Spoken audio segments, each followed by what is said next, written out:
I've always really wanted to write a book. And I think what really kind of finally drove me to take the plunge and become an author was a case I handled a few years ago.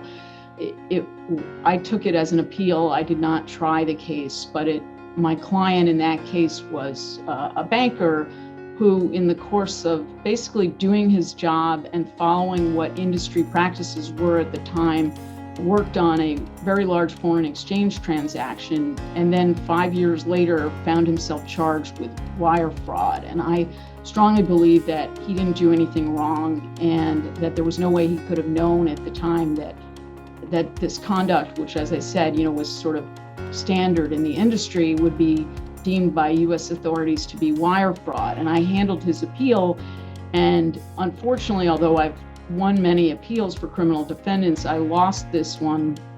And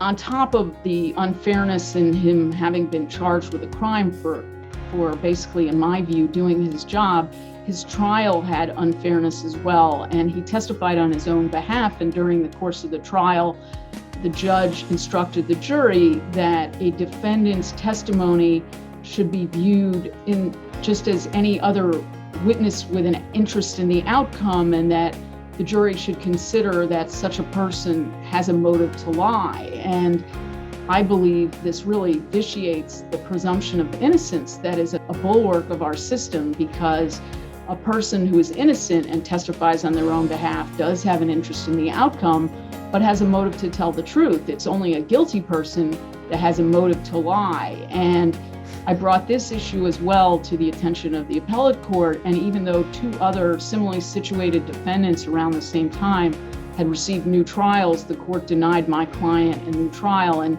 he's still sitting in prison. And this case essentially keeps me up at night. And I really wanted to tell that story. And so my original concept was to write a nonfiction book about that case, but I was a little concerned that the actual facts are very complicated, and I wanted to reach a very wide audience. And at an early stage, I had a conversation with Professor Eric Custer, who runs the book creator group that helped me accomplish this goal. And his first question to me when I told him about this case and my concern about sort of the complexities was, well, why don't you write a novel?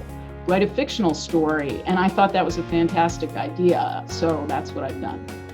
I think it was helpful to have a development editor through the Creator Institute who, was someone that I had to respond to and keep producing content for.